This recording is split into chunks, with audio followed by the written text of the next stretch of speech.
Welcome students, I hope you are doing well. Welcome to my channel Chemical Minded and into the course Inorganic Electronic Spectroscopy. So today we will discuss about the splitting of orbitals and splitting of terms or states. Terms and states split in the same way as the splitting of orbitals do occurs. So first of all, we check out that how the splitting of orbitals takes place. So we have orbitals very famous as p, d and f. इन चार orbitals में से अगर हम S orbital की बात करें तो ये होता है नॉन डायरेक्शनल कैरेक्टर होता है इसके अंदर, यानी कि इसके अंदर डीजेनरेसी नहीं हो सकती, ये फर्दर स्प्लिट नहीं हो सकता।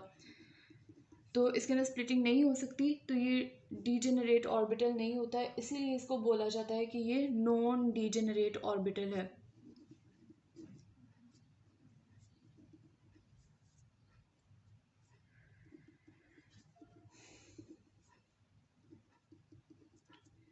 उसके बाद हम बात करें पी ऑर्बिटल की, तो पी ऑर्बिटल हमारे पास डिफरेंट किस्म की सिमेट्रीज के अंदर स्प्लिट करता है और कुछ में ये स्प्लिट नहीं करता। पी ऑर्बिटल को हम अगर देखें तो इसके पास ये फर्दर थ्री डीजेनरेट ऑर्बिटल्स के अंदर स्प्लिट होता है, जो कि हैं accord along the x axis and then it will be along the y axis and then it will be along the z axis. So ये तीन किस्म की एक्सिस हैं जिसके अलोंग पी ऑर्बिटल की स्प्लिटिंग होती है। बात करें कि ये स्प्लिटिंग होती है तो अब ऑक्टाहेड्रल में ये किस टाइप की स्प्लिटिंग होती है और टेट्राहेड्रल में, स्क्वायर प्लेनर में, डिफरेंट सिमेट्रीज के अंदर ये किस तरह से अपने आप को अरेंज करता है, स्प्लिट होता भी है कि नहीं। तो जब हम बात करते हैं ऑक्टाहेड्रल फील्ड की, तो ऑक्टाहेड्रल फील्ड के अंदर अब क्या होता है कि पी ऑर्बिटल स्प्लिट नहीं करता, कोई भी ऑर्बिटल जो है वो स्प्लिट नहीं करता ऑक्टाहेड्रल के केस में। क्योंकि ऑक्टाहेड्रल के केस में डायरेक्शन लिगेंड्स की कुछ इस तरह से होती है, और जब इस टाइप की डायरेक्शन होती है, सॉरी लाइक दिस, यानी इसके अंदर एक्स एक्सिस भी कहीं ना कहीं इन्वॉल्व होते हैं, वाई एक्सिस भी होता है और जी एक्सिस भी होता है, और अब इन तीनों की एनर्जीज जो होती हैं वो सेम होती हैं। तो जब सेम एनर्जी वाले ऑर्बिटल्स आ जाएंगे एक ही लेवल पर तो वो स्प्लिटिंग नहीं होती। असल में वो ऑर्बिटल की जब स्प्लिटिंग होती है तो उनमें से एक जो होता है वो लोअर एनर्जी वाला होता है और दूसरा जो सेट होता है वो हायर एनर्जी वाला होता है। लेकिन पी के केस में जब ऑक्टाहेड्रल वाला केस होगा तो उसके केस में ना लो एनर्जी होगा ना हाई एनर्जी होगा, बल्कि तीनों पी ऑर्बिटल्स जो है वो सेम एनर्जी के होंगे, तो इसका मतलब है स्प्लिटिंग नहीं हो रही। जब आप बात करते हैं टेट्राहेड्रल फील्ड की, तो उसके केस में भी यही होता है कि तीनों के तीनों जो ऑर्बिटल्स होते हैं उनकी एनर्जी लेवल सेम होता है, वो स्प्लिट नहीं करते। फिर आप स्क्वायर प्लेनर के केस में आ जाएं, तो स्क्वायर प्लेनर के केस में पी ऑर्बिटल डीजेनरेसी और स्प्लिटिंग शो करता है। डीजेनरेट तो खैर वो पहले ही है, स्प्लिटिंग असल में शो करता है। स्प्लिटिंग होती है किसके केस में? Square planar.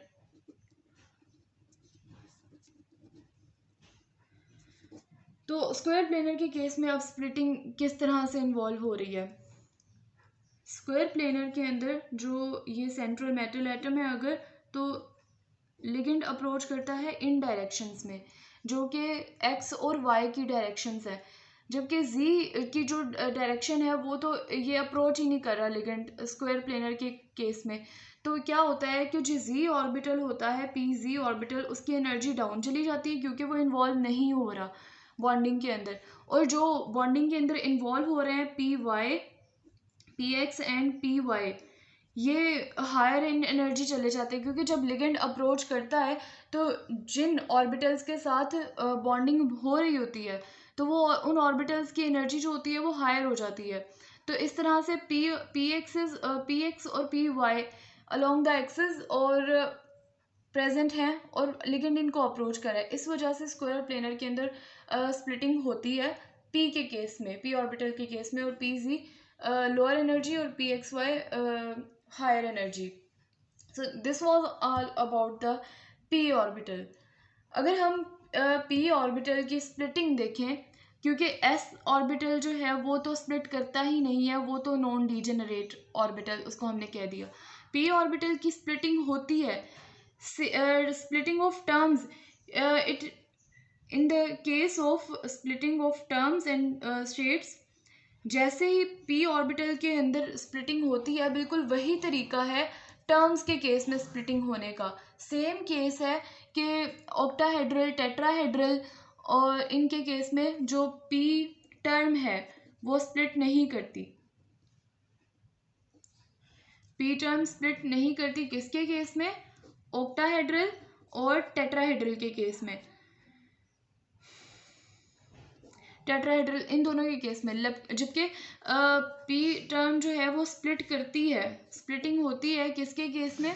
स्क्वायर प्लेनर के केस में.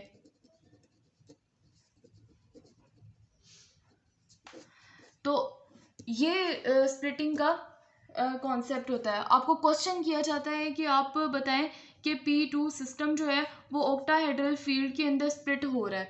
तो इसका सिंपल आंसर होगा कि p2 जो स्टेट या टर्म है उसकी तो स्प्लिटिंग होती नहीं है ऑक्टाहेड्रल फील्ड के अंदर.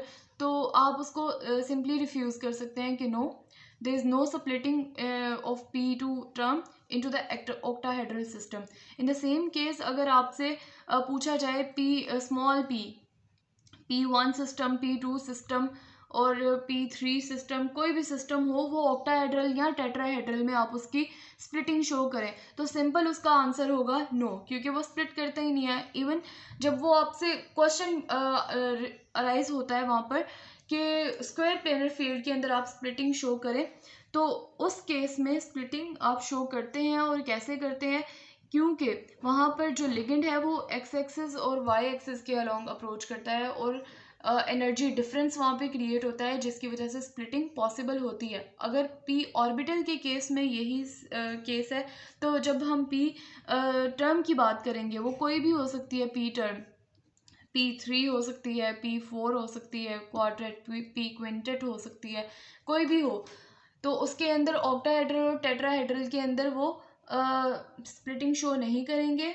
और जब कोई भी सिस्टम हो स्क्वायर प्लेनर से रिलेटेड आ जाए तो उसके अंदर ये भी स्प्लिटिंग शो करेंगे.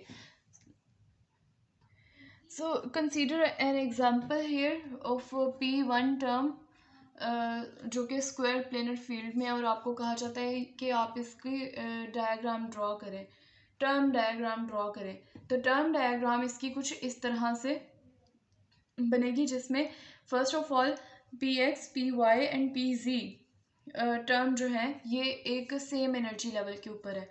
और जब आप इनकी स्प्लिटिंग करवाते हैं स्क्वायर प्लेनर फील्ड के अंदर, इनको स्प्लिट करवाते हैं, बॉन्ड बनता है, तो पी एक्स और P Y higher in energy चले जाते हैं, जबकि पी जी जो है वो लोअर इन एनर्जी आ जाता है. ये बिल्कुल उसी तरह से है टर्म डायग्राम, जिस तरह से आप सिंपल पी की पी ऑर्बिटल की डायग्राम ड्रॉ कर सकते हैं, जैसे P X, P Y and P Z. इसकी अगर आप एनर्जी डायग्राम बनाना चाहें या टर्म सिंपल एनर्जी डायग्राम, तो इसको आप स्प्लिटिंग करेंगे अगर स्क्वायर प्लेनर फील्ड में, तो वो कुछ इस तरह से होगी कि पी एक्स जो है और पी वाई वो यहाँ पर आ जाएंगे और पी जी जो है वो इस तरफ आ जाएगा. तो जिस तरह से आपने पी ऑर्बिटल की स्प्लिटिंग की, बिल्कुल उसी केस के दौरान आपने p1 टर्म की भी स्प्लिटिंग कर दी. So this was all about the p orbital और p term splitting. We will discuss about the splitting of d orbital in detail in the next video lecture. Thank you so much for listening, and if you have not subscribed my channel, then please subscribe it, like the videos and comment. Thank you.